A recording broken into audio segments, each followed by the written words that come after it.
네, 함께 살펴볼 말씀 창세기 12장 1절로 4절입니다. 네, 함께 살펴볼 말씀은 창세기 12장 1절로 4절 본문을 대독하겠습니다. 여호와께서 아브라함에게 이르시되 너는 너의 고향과 친척과 아버지의 집을 떠나 내가 내게 보여줄 땅으로 가라. 내가 너로 큰 민족을 이루고 내게 복을 주어 내 이름을 창대하게 하리니 너는 복이 될지라. 너를 축복하는 자에게는 내가 복을 내리고 너를 저주하는 자에게는 내가 저주하리니 땅의 모든 족속이 너로 말미암아 복을 얻을 것이라 하신지라. 이에 아브라함이 여호와의 말씀을 따라갔고 롯도 그와 함께 갔으며 아브라함이 하란을 떠날 때에 75세였더라. 아멘. 아멘. 네, 오늘 3절에 땅의 모든 족속이 너로 말미암아 복을 얻을 것이라. 네, 그 말씀을 중심으로 설교 제목을 정했습니다. 설교 제목 두 번 같이 읽겠습니다. 시작. 나를 통해 땅에 복을 받게 하자. 나를 통해 모든 땅에 사는 사람 여기 복을 받게 하자. 네, 자, 나를 통해 모든 땅에 사는 모든 민족이 복을 받게 하자. 네, 나를 통해 땅에 사는 모든 민족이 복을 받게 하자. 이런 어순이야 되는데 PPT가 조금 잘못됐습니다. 같은 말이지만 다 따라서 하겠습니다. 나를 통해 땅에 사는 모든 민족이 복을 받게 하자. 네, 그럴 만한 우리에게 권리가 있습니까? 그런 권세가 있습니까? 그런 권리가 있고 그런 권세도 있습니다. 그런 권세를 부리시고 그런 권세는 많이 부리시기를 주님의 이름으로 축복합니다. 네, 가장 복을 받은 사람은 당연히 가장 복을 받은 사람 누굴까요? 어떤 사람이 가장 복을 받은 사람인가요? 예수 만난 사람. 네, 그렇죠. 하나님 나라 천국을 수용한 사람, 천국을 누리며 사는 사람, 그리고 천국에 들어갈 믿음을 가진 사람, 결국 그 천국에 들어간 사람, 그 사람이 인생에 성공한 사람이고 가장 큰 복을 받은 사람. 네, 그 복을 누리시라는 겁니다. 그리고 그 복된 장소에 꼭 들어가시라는 겁니다. 침노하시라는 겁니다. 반대로 가장 불행한 사람은 당연히 삶의 지옥이고 또 죽어서도 그 지옥 가는 사람이 가장 불행한 사람이죠. 삶이 지옥이고 죽어서도 고통스러운 지옥에 들어간 사람은 가장 실패한 사람, 가장 불행한 사람. 우리는 예수 믿고 그 신세를 모면했고 예수 믿고 하나님 나라 천국 백성이 됐으니 가장 복을 받은 사람입니다. 네. 서로 한번 쳐다보세요. 진짜 복 받은 사람처럼 보이나? 복을 복으로 여기는지 한번 보십시오. 네, 한 주 동안 세상 우수살이, 사람과의 마찰, 여러 가지 어려운 일, 질병과 싸우고 돈과 싸우고 사람들과 또 힘겹게 다투고 인생을 살아내시면서 그 구원의 감격, 구원의 기쁨, 또 하나님 나라 그 천국을 맛보지 못하고 표정들이 많이 빼앗겨 있는데 오늘 다 회복해서 가시기를 축복합니다. 그 복을 다시 한번 누리시기를 주님의 이름으로 축복합니다. 네. 저는 늘 여러분들이 하나님과 관계가 친밀해지기를 바라는 겁니다. 그 목적으로 설교를 하는 겁니다. 제가 여러분들 천국으로 데려가는 것도 아니고 제가 여러분들 천국 가는 일에 인도자고 그 돕는 일이고 하나님과의 관계 속에서 그 중매자의 역할이지 제가 여러분들의 영혼을 데리고 천국 가는 게 아니고 그것을 성령이 하시는 겁니다. 주님이 하시는 겁니다. 그러니까 주의 종이 하나님과 관계를 잘 연결해 줄 때, 중매할 때 그 하나님의 손을 꼭 잡으시라는 겁니다. 하나님과 멀어졌으면 오늘 말씀을 통해서 그 하나님과 다시 가까워지고 친밀해지라는 겁니다. 그것을 거절하고 그것을 거부하면 하나님과의 관계 속에서 다시 그 관계 회복이 안 된다면 점점 멀어지고 결국은 흘러 떠내려간단 말이죠. 그러니까 말씀을 하나님의 말씀이다라고 잘 귀를 기울여 들으십시오. 그래서 가장 선한 삶은 하나님이 가장 기뻐하시고 가장 선한 삶은 살리는 겁니다. 영혼을 살리는 삶을 사는 것이 하나님 나라 천국을 누리게 하며 누군가가 나를 통해서 그 천국을 누리도록 누군가가 나를 통해서 그 영혼이 살도록 그런 삶을 사는 것, 살리는 삶을 사는 것, 천국을 누리게 하며 사는 삶이 가장 선한 삶이죠. 그럼 반대로 가장 악한 것은, 가장 악한 삶은, 가장 악한 사람은 영혼을 죽이는 것입니다. 죄 중에 세상에서 큰 죄, 가장 큰 죄가 살인의 삶을 죽여버리는 겁니다. 그 삶을 없애버리는 게 가장 큰 죄죠. 그 외에도 큰 죄지만 이것처럼 가장 악한 것은 천국 가는 것을 방해하는 것이고 가장 악한 것은 그 영혼을 죽이는 겁니다. 가장 악한 짓이죠. 그럼 가장 선한 분은 누구세요? 예수님, 하나님이시고 가장 악한 자는 마귀죠. 우리는 하나님께 속했으니 하나님의 형상을 계속 닮아가서 하나님과 같이 함께 일해서 영혼을 살리는 사람, 천국을 누리게 하는 사람, 그 복된 삶, 선한 열매를 많이 맺기를 주님의 이름으로 축복합니다. 그러니까 구원을 강조하는 것은 내가 정말 구원받은 사람이구나. 나는 정말 구원받은 사람이구나. 난 하나님의 백성이구나. 난 하나님의 자녀구나. 하나님 나의 아버지구나. 내가 회개하면 언제나 예수님이 그 피로, 그 보혈로 나를 씻으시고 그 보혈로 나를 덮으시고 나는 하나님 나라 천국에 들어갈 천국 백성이다. 늘 그것을 시인하시고 인정하시고 늘 고백하시라는 겁니다. 그 은혜 속에서 영혼의 심령의 마음의 회복이 일어납니다. 회복이 일어나요. 그 회복이 일어나야만이 믿음을 지킬 수 있고 또 믿음을 지키는 만큼 하나님의 일에 동참할 수 있고 하나님의 일에 동참하는 만큼 영적인 힘이 생겨서 또 그 믿음을 지켜나가게 되는 겁니다. 그러니까 항상 구원에 관해서 계속 강조하고 또 강조하는 것은 구원이 희미해지면 구원의 감격이 사라지면 다 사라지는 겁니다. 아무것도 아닙니다. 종교인이 되고 결국은 흘러 떠내려갑니다. 그러니까 나는 구원받은 사람이다. 다 같이 나는 구원받은 사람이다. 난 하나님의 자녀다. 난 예수님의 신부다. 나는 천국의 시민권자다. 난 하나님의 백성이다. 아멘이신가요? 우울할 때, 뭔가 현실이 어두울 때, 힘들 때, 하나님과 관계가 희미해져 갈 때, 내가 영적으로 점점점 힘을 잃어갈 때, 그 부분을 계속 한번 되뇌이고 또 고백하고 또 고백해 보십시오. 그래서 심령에서 다시 심령이 소생됩니다. 그리고 구원의 감격이 생겨납니다. 그리고 어두운 현실을 뚫고 나갈 수 있는 에너지가 영적인 힘이 불끈불끈 솟아날 겁니다. 아멘이신가요? 우리는 은혜 받은 힘으로만 신앙생활을 할 수 있어요. 은혜 받은 힘으로 사랑받은 힘으로만 우리는 예배생활, 기도생활, 충성생활, 직분생활 할 수 있습니다. 그렇지 않으면 결국은 점점점 무너진다. 그리고 꼭 하나님께서 내게 부어주신 그 구원의 은혜를 꼭 기억하시라는 겁니다.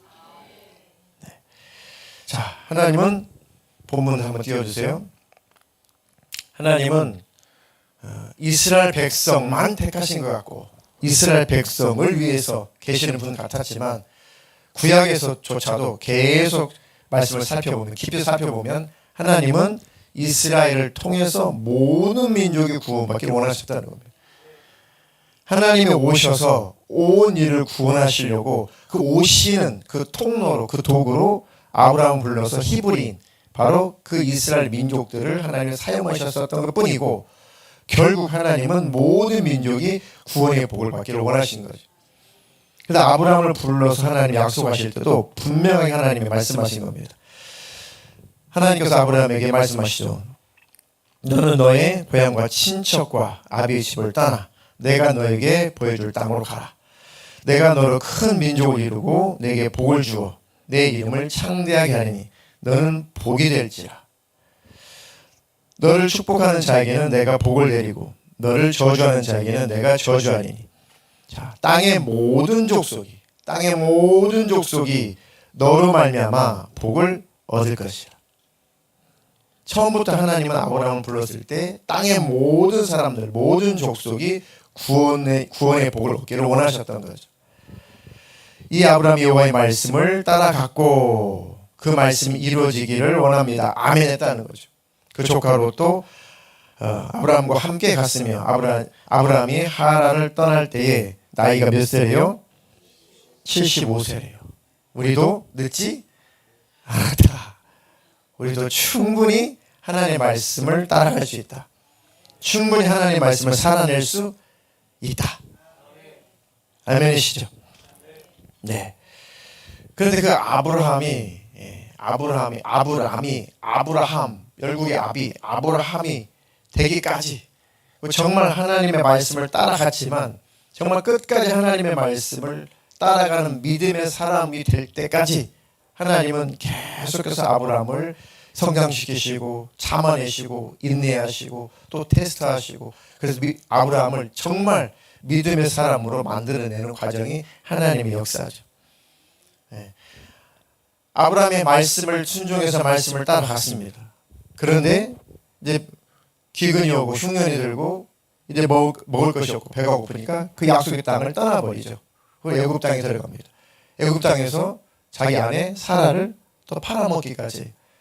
그런 연약한 아브라함이었습니다. 연약한 아브라함. 하나님이 선택을 했고 하나님께서 복을 주시기로 하셨고 너를 통해서 모든 민족이 복을 받을 거야. 속뜻은 모든 민족이 구원을 얻을 거야. 왜냐하면 하나님이 아브라함의 후손 그 혈통을 타고 하나님이 우리의 모습, 사람의 모습으로 오셔서 인류를 구원하실 것이기 때문에 아브라함이 너의 후손을 통해서 모든 민족이 복을 받는다는 거죠. 그 복이 무슨 복이에요? 구원의 복이죠. 구원의 복. 네. 그 일로 아브라함을 하나님이 사용하고 싶은 거죠. 그런데 아브라함이 과연 하나님 앞에 그 믿음을 보일 수 있을 것인가? 그때 아니나 다를까 배고픔 때문에 경제적인 사정 때문에 일단 하나님과의 약속을 깨버리죠. 그런데 하나님은 그 언약을 깨지 않습니다. 끝까지 언약을 약속을 스스로 이행해 나가시는 겁니다. 내가 약속했어. 너는 약속을 자꾸 깨지만 나는 기어이 내 약속을 이루어내고 말 거야. 하고 계속 전진을 하시죠. 그리고 다시 또 아브라함이 하나님을 바라봅니다. 그 하나님이 아브라함을 진짜 믿음의 사람으로 계속 만들어냅니다. 참아내십니다. 인내하십니다. 지금도 하나님 우리를 늘 참아내시죠. 하나님 늘 우리를 바라보시면서 늘 참아내십니다. 그리고 늘 응원하시고 넘어지면 다시 일어나기를 바라시고 어떤 상황 속에서도 가장 큰 믿음의 사람이 되기를 원하시고 모든 상황을 다 뚫고 끝까지 예수를 붙잡을 수 있는 믿음의 용사가 되기를 간절히 소망하시죠. 그러면 하나님이 안심하실 겁니다. 너는 됐다. 너는 어떤 환난에도 나를 배신하지 않는구나. 너는 어떤 상황에도 마음을 뺏기지 않는구나. 너는 어떤 상황에도 구원을 귀하게 여기고 놓치지 않는구나.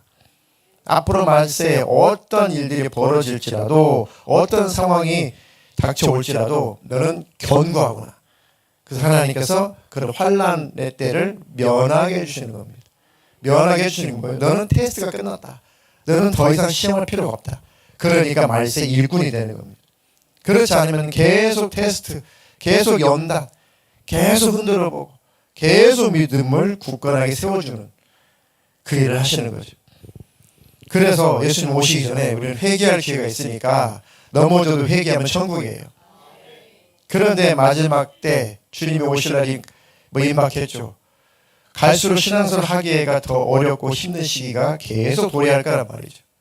그때에 회복되지 않고 넘어지고 다시 일어나지 못하고 하나님의 연단을 통과하지 못하면 그때는 주님과 멀어지게 되고 주님과 멀어지게 되면 주님 오실 때 남겨지게 되는 겁니다. 그러니까 지금 하나님 연단하실 때 지금 뚫고 나가야 돼요.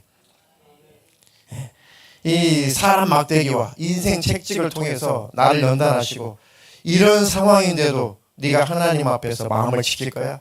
이런 형편인데도 네가 하나님 앞에서 네가 마음을 지킬 거야?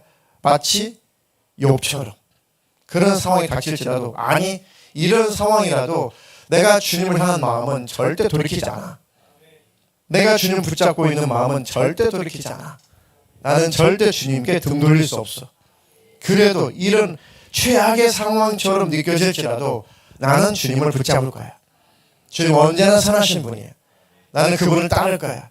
나는 그분을 여전히 찬양하며 찬송하며 그분을 사랑할 거야. 그리고 나는 그분을 끝까지 쫓아갈 거야. 그리고 나는 그 하나님의 나라에 동참할 거야.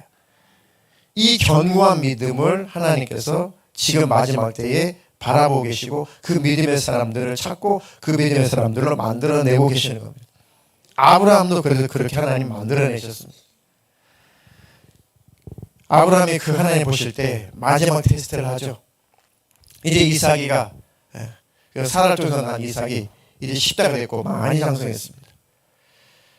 이제 아브라함도 나이도 더 많이 들었겠죠. 100세에 났으니까요. 근데 어느 날 하나님께서 아브라함에게 야, 네 독자 이삭을 나에게 번제로 바쳐. 내가 지시하는 산이 있다. 내가 지시하는 산, 꼭 그 산에 가서 번제로 바쳐라. 번제는 어떻게 제사하는 거예요? 번제는 일단은 죽여서 피를 쏟게 해야 돼요.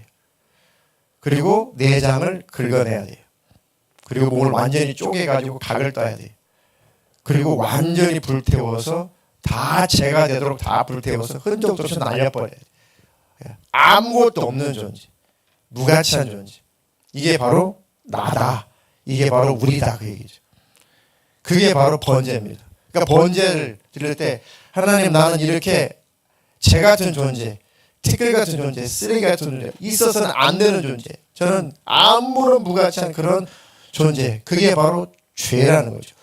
죄인은 그렇게 하나님 앞에 아무런 있어서는 안 되는 존재로 취급당하는 거예요. 그러니까 천국은 죄로 말미암아 물들인 그 영들은 다 쫓겨난 거고 죄를 해결하지 않는 영혼은 우리도 하나님 나라 천국에 못 들어가는 겁니다. 나는 그런 존재구나. 그래서 나를 nothing해. nothing. 아무것도 아닌 존재. 정말 나는 예수 없으면 아무것도 아닌 그런 존재인가? 맞아요? 죄가 그렇게 하나님 앞에서는 심각한 문제라고요. 어떤 죄든 그 죄를 짊어지고 있으면 그는 있어서는 안 되는 존재라고요. 천국은 죄가 있으면 돼야 안 돼요. 절대 안 되는 거예요. 그러니까 죄를 짊어지고는 천국에 절대 들어갈 수 없는 존재예요. 그러니까 우리는 아담이 죄를 짊어지고 살기 때문에 우리 스스로는 절대 하나님의 천국에 못 들어간다. 우리는 하나님 앞에 보여서는 안 되는 존재예요. 먼지가 보이면 돼야 안 돼요. 안 되죠. 티끌이 보이면 돼야 안 돼요. 안 되죠. 재경아 쓰레기가 보면 돼야 안 돼. 보이면 돼야 안 돼. 안 돼. 눈을 크게 뜨고. 우리는 하나님 앞에 없어져야 되는 존재예요. 있어서 안 되는 존재라고요. 없음이 없음. 그게 번제였습니다. 그런데 그는 우리를 예수님이 있음으로 만든 거예요. 존재로 만들어낸 겁니다. 예수님 우리 안에 계셔서 우리는 이제 있는 존재가 된 거예요. 하나님 앞에 있어야만 되는 존재. 하나님 앞에 꼭 필요한 존재가 되었다고요. 너는 내 백성이야. 이제는 너는 내 자녀야. 아무것도 아닌 존재가 최고의 존재로 우리가 거듭난 거죠. 누구로? 예수로. 그것이 감격스럽냐? 그것이 기쁘냐? 그것이 행복하냐? 그것이 삶의 원천이냐? 인생을 살아갈 만한 에너지의 그것이 힘의 원천이냐? 그렇습니까? 그겁니다. 그것이어야 돼요. 내가 삶을 살아가는 힘의 원천이 나를 구원해 주신 하나님이어야 된다는 거예요. 그것이 도착할 때까지 계속 그것이 도착이 안 되신 분들은 늘 기도하십시오. 늘 기도하고 더 말씀 보고 하나님이 그렇게 내게 그런 강한 믿음을 주실 때까지 힘쓰고 애쓰십시오. 모든 대가를 다 치르고서라도 나와 하나님의 관계가 최고의 관계, 친밀한 관계, 구원의 감격 속에서 살아가는 그런 존재, 구원이신 하나님 앞에 감사하는 존재, 이런 존재가 한 번도 되어보지 못했다면 그것을 이룰 때까지 모든 방법을 다 동원해서 모든 에너지를 다 쏟아서 모든 대가를 다 치르고 그것을 그 생명을 얻으라는 겁니다. 그거 있어야 들림 받고 그거 있어야 천국 갑니다. 그거 힘쓰고 애쓰십시오. 그거 없는 성도들이 있고 그거 없는 청년들이 있는데 정말 힘쓰고 있어요. 그거 갖고 싶지 않아요? 하나님과 친밀함, 구원의 감격, 나를 구원해 주시는 하나님 앞에 늘 감사하고 그 하나님을 사랑하고 또 하나님의 사랑을 받고 그 신앙생활이 부럽지 않냐고요. 부럽지 않습니까?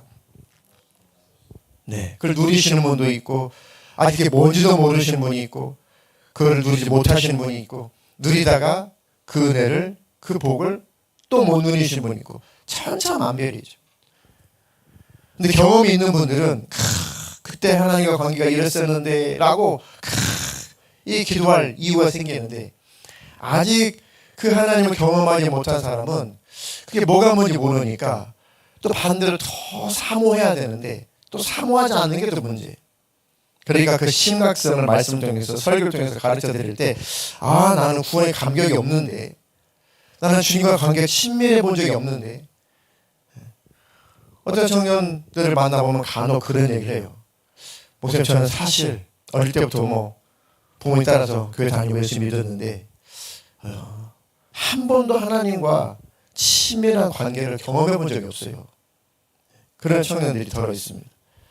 저는 거듭났다는 그런 감동을 그런 확신을 해본 적이 없어요.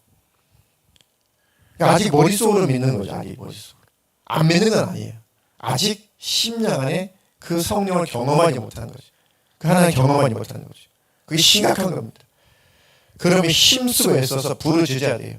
하나님 나를 심령으로 만나주십시오. 나를 가슴으로 만나주십시오.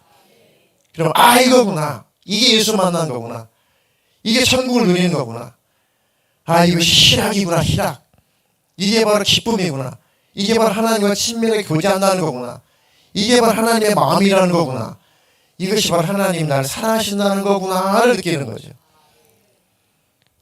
그렇게 하나님과 관계가 올바라야 신앙생활을 스스로가 자원해서 잘 해갈 수 있습니다. 그런 믿음의 사람이어야 돼요. 말세는 반드시 그런 사람이어야 됩니다.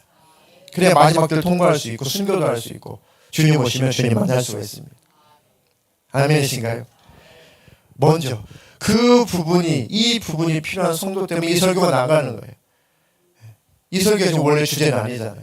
근데 뭔가 하나님 하시게 한 것은 반드시 이 말씀을 드려야 되는 사람이 반드시 있어요. 지금 있습니다. 이 공간이 있단 말이에요. 그러면 다른 거 말고 난 이 말씀은 내 말씀이다. 난 이거 가지고 기도해야겠다. 나는 정말 이것이 이루어질 때까지 기도해야겠다. 나 이거 없으면 지옥 가는구나. 나 이거 없으면 주님 못 만나는구나. 그걸 심각하게 그러는 거죠. 심각하게 여기면요 살고 싶어서 부르짖어 기도하게 돼 있어요. 하나님 나 좀 만나주세요. 아버지 나 좀 만나주세요. 내가 하나님 아버지라고 부르는데 정말 하나님 나 아버지가 만나요. 나 하나님의 자녀가 만나요. 내 안에 확신을 주십시오. 라고 기도하게 돼 있습니다. 그래서 성령께서 안에 부어주세요. 너는 내 자녀야. 너는 내 아들이야. 너는 내 딸이야. 너는 내 백성이야. 내가 너의 아버지야. 성령 받으면 그런 감동이 와요. 그럼 이루 말할 수 없는 기쁨이 넘칩니다. 그때부터 신앙생활을 본격적으로 하는 거예요. 그렇지 않았다면 이제 신앙생활에 아직 초입에도 못 들어온 겁니다. 신을 악모하고 신을 경외하는 거죠. 그 신이 누구? 하나님이죠. 하나님을 경외하고 예배하고 찬양하고 그 하나님 말씀 순종하고 하나님께 예물 드리고 그 하나님 말씀에 따라서 복종하고 그게 신앙이죠. 신앙생활. 그걸 왜 해요? 하나님 앞에 내가 순종할 만한 말씀을 따를 만한 이유가 있어야 되는 거 아니에요. 왜요? 그 하나님은 나를 구원하신 하나님입니다. 그 하나님이 내 영혼을 책임지신 하나님입니다. 나는 그 하나님 꽉 잡아야 된다. 그 하나님 아니면 나는 끝장이다. 그런 절박한 심정이 있어야 된다는 거죠. 최소한 하나님 놓치면 나는 끝이야. 하나님과 멀어지면 나는 끝이야. 못 돌아오면 끝이야. 나는 멸망이야. 나는 그 하나님만큼은 절대 못 놓쳐. 그 하나님을 경험하면 반드시 그 마음이 있어요. 반드시 그 생각이 있습니다. 근데 경험하지 못하면 그 하나님을 붙잡는 게 뭔지는 몰라요. 그런 분이 계십니다. 부르짖어 하나님 앞에 나 좀 살려주십시오. 나 좀 만나주십시오. 아픔이 있고 상처가 있고 또 우울하고 또 많은 어려움을 겪을수록 심령이 더 부드러지는 사람이 있는가 하면 심령이 더 딱딱하게 굳어지는 사람이 있어요. 많이 어려움을 겪어서 마음이 가난해서 예수님을 확 받아들이는 사람이 있는가 하면 그 아픔과 상처 어려운 일을 많이 겪어서 마음이 다치고 더 상처가 나고 더 마음이 굳어지고 더 불신하고 더 못 믿고 하나님도 잘 못 느끼고 또 그런 반대적인 부류가 있어요. 그런 분들은 하나님 나를 치유해 주십시오. 하나님이 안 느껴집니다. 알긴 알겠는데 하나님 마음이 안 느껴집니다. 하나님 나를 치유해 주십시오. 내 심령을 치유해 주십시오. 그리고 하나님의 마음이 그 사람 마음속에 심령 속에 푹 들어가면 모든 마음의 병이 다 사라집니다. 성령 역사하시면 빛이 들어오면 어둠은 다 따라갑니다. 그들은 은사가 돼요. 그건 사명이 됩니다. 나중에는 더 많은 사람들을 살려낼 수 있는 능력자가 돼요. 사탄은 그거 못하게 하려고 그들에게 은혜 받지 못하게 하는 겁니다.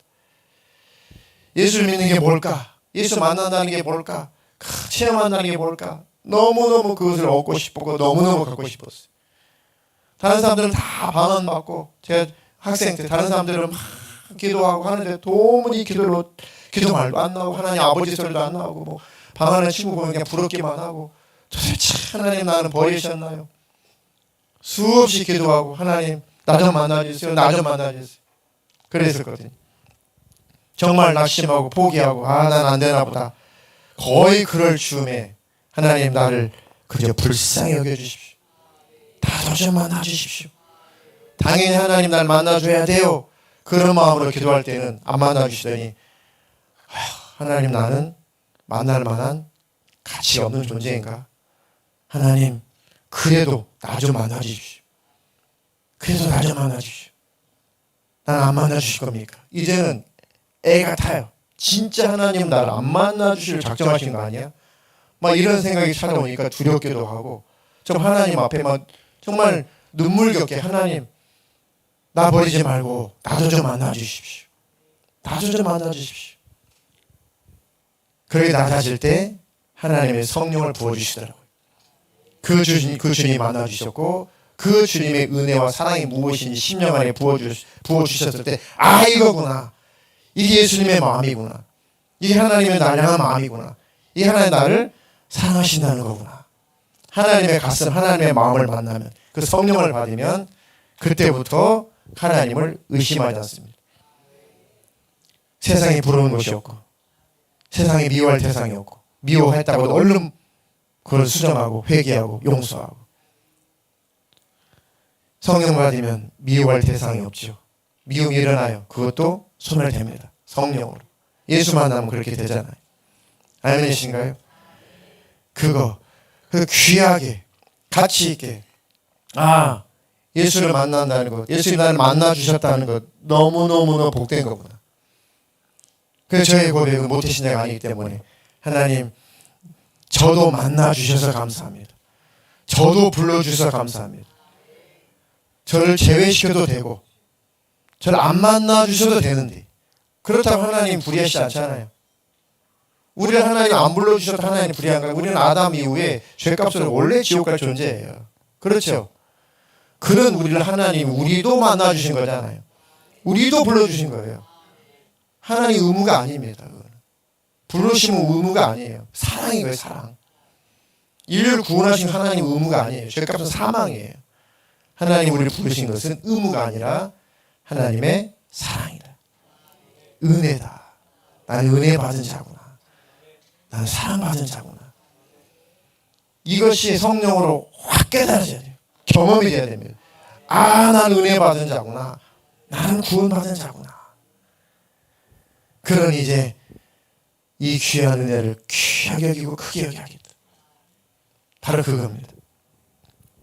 그래서 하나님 나 같은 자도 불러주시고 나도 살려주셔서 감사합니다. 그게 너무 저에게는 강력했기 때문에, 그 은혜가 저에게는 너무 컸기 때문에, 또 그것을 너무 갈망했기 때문에, 그 갈망한 만큼 받은 은혜가 크기 때문에 그냥 연약하고 부족하고 유약하지만 하나님 저 목사 되겠습니다. 하나님 저처럼 지지도 예수 못 만나고 저처럼 지지도 예수 안 믿고 어릴 때부터 귀신 숭배하고 제사나 지내고 그런 집안에서 아주 태생 자체가 하나님과 원수가 된 그런 집안에 있는 사람들이라도 정말 그 예수님을 전할 수 있도록, 내가 만난 그 예수님을 그들도 만날 수 있도록 하나님 나를 좀 사용해 주십시오. 아무 생각 없이 목사가 되겠다고 목회를 하겠다고 그때 기억이 납니다. 왜냐하면 너무 그 체험이 너무 강렬했기 때문에 그렇습니다. 주님이 나를 만나주셨구나. 주님이 드디어 나를 만나주셨구나. 주님이 나도 만나주셨구나. 나는 버린 줄 알았는데, 나는 안 만나주시려고, 나는 관심도 없는 줄 알았는데 주님이 나를 알고 계셨구나. 그 주님 나도 불러주셨구나. 그것을 은혜라고 하죠. 여러분도 그 은혜가 충만하게 축복합니다. 그 은혜를, 그 복을 이 땅의 모든 민족에게, 내 가족들에게, 내 이웃들에게 그 복을 나눠주라는 겁니다. 그 복을 전해주라는 겁니다. 그것이 가장 선한 삶이고, 가장 하나님 닮은 삶이고, 가장 우리 주님이 성령을 보내신 가장 큰 이유라는 것입니다. 그런 복된 삶을 살도록 하나님이 아브라함을 부르듯이 우리를 부르셨다.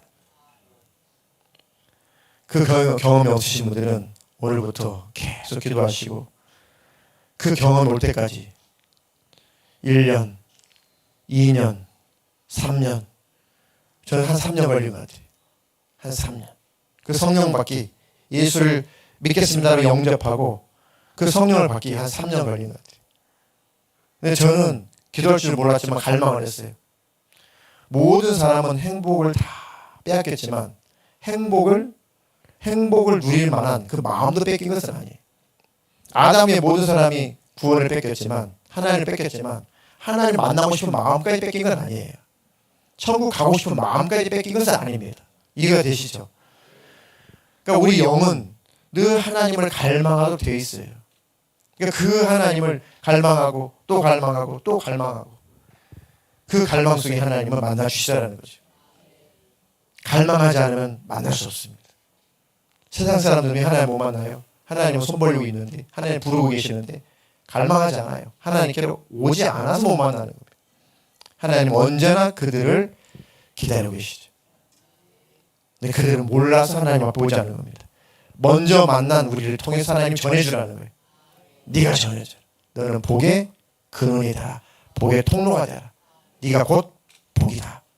아브라함에 너는 복이다. 복이다. 복이 되라. 또 아니고 너는 복이다. 너를 가졌으면 복을 받는 거다. 그건 뭐예요? 예수죠. 예수를 가졌다면 복을 받은 거다. 그 예수를 전해주는 저와 여러분들을 주님의 이름으로 축복합니다.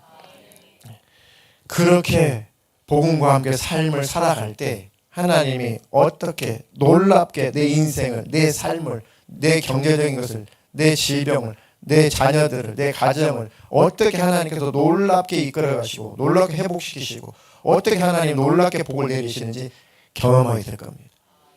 반드시 하나님이 그걸 체험하게 하실 것입니다. 복음을 위해서 산 자는 복음으로 말미암아 반드시 은혜를 받게 되어 있습니다. 예수를 믿고 나도 이제 그 예수 만나고 싶다. 그러신 분들은 만날 때까지, 이거구나 할 때까지 계속 열심을 해서 기도하시고 예배에 참석하시고 말씀 보시고 갈망하십시오. 그런 경험이 있으신 분들은 이제 다음 단계로, 다음 스텝을 밟으십시오. 그거 다음 단계 넘어가지 않으면 어떻게 돼요? 썩어요. 골마 썩습니다. 미지근한 물에는 벌레가 생겨요. 미지근한 물에는 벌레 생깁니다. 지금 벌레 많이 생길 때죠. 미지근하면 고여있고 미지근한 물에는 벌레가 앓고 벌레만 생깁니다. 심령이 무디어져 있으면 분명히 하나님의 성령을 부어주시고 구원의 감격을 주셨는데 아무것도 아닌 것처럼 사당시켜버리고 그걸 빼앗기고 사탄에 내어주고 심령이 무디어지고 미지근해지고 그러다 보면은 썩게 돼요. 그러면 벌레만 생깁니다. 그 벌레는 귀신들만 마음에 들어와서 득실득실합니다. 불평, 불만, 원명, 원망, 믿어도 아무것도 되는 것도 없고 되는 것도 없다고 하고, 그리고 결국은 하나님과 더 멀어지게 됩니다. 살기 위해서 복음을 위해서 사십시오. 복음을 만났다면 복음을 위해서 사는 것이 내가 사는 길입니다. 썬다신 전집에 나오죠. 추운 겨울에 두 순례자가 있습니다.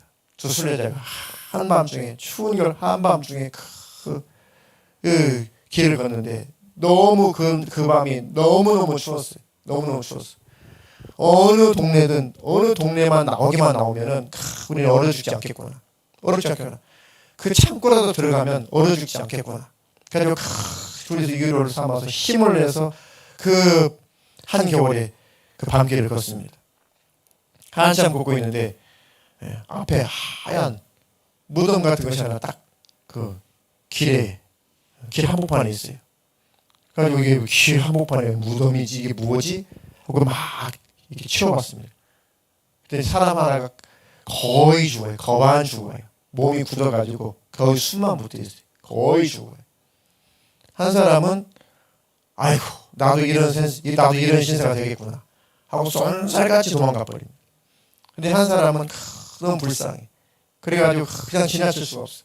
그 사람 주물러주고 피가 통하게 만들고 그 사람을 막 일으켜 세우고 막 질질 끌게 하고 업고 부추기고 그래서 결국은 둘이서 이제 어느 정도 회복이 돼가지고 둘이서 거의 이제 불빛이 보이는 그 마을 어기까지 도와줬어요. 야 우리 살았다 우리 살았다 우리 살았다. 저기 불빛이 보이는 거 보니까 이제 마을이다. 우리 살았다. 두 사람의 이마에 땀이 구슬처럼 이렇게 흘러내리. 우리 살았다 살았다. 거의 마을 가까이 갔는데 또 길가에 무덤 같은 게 하나 있어요. 하얀 무덤 같은 게. 이거 또 뭐지? 치워봤어요. 자기 혼자 살겠다고 먼저 간 사람이 결국은 동사에서 죽었어요. 두 사람은 왜 땀이 뻘뻘 흘릴 만큼 살았어요? 서로가 서로를 위해서 걸어보십시오. 제가 한번 먹어보겠습니다. 지치셨나요? 이젠 제가 부축해 드리겠습니다. 서로 하다 보니까 몸에 혈이 돌아가지고 땀이 아주 구슬자 좀 흘리고 결국은 그 힘으로 그 동네에 가서 살았다는 거죠. 이와 같습니다. 복음을 만났으면 그 복음을 사십시오. 복을 받았다면 그 복을 전하며 사십시오. 그럼 내 심령에는 계속 복이 부어져요. 내 심령에는 계속 생명이 부어집니다. 내 심령에 계속 생수가 부어집니다. 샘물은 계속 길러야지 새로운 물이 나옵니다. 우물을 기르지 않으면 우물은 말라요. 썩고 마릅니다. 그게 바로 성령 받은 자들이 사는 방법이에요. 아, 내가 복음을 살지 않기 때문에 썩어가는구나. 내가 복음을 살지 않기 때문에 내가 더 강박해지고 더 무뎌져가고 감사가 사라지는구나. 불평불만 원망만 생기는구나. 내가 복음을 살지 않았구나. 그저 내 문제, 내 형편, 내 가족, 내 자녀, 내 경제적인 거, 내 몸, 내 환경, 내 형편 모든 것이 여기에만 집중하다 보니 내가 오히려 또 그것만 기도하다 보니 하나님과 관계는 더 멀어지고 하나님과 친밀함도 더 떨어지고 오히려 기도할 힘도 사라져버리고 불만과 불평이 가득해졌구나. 하나님 나를 살려주십시오. 나를 살려주십시오. 나를 회복시켜 주십시오. 복음을 살면 그 영혼은 더 사는 겁니다. 복음에서 사십시오. 그러면 먼저 내가 살게 됩니다.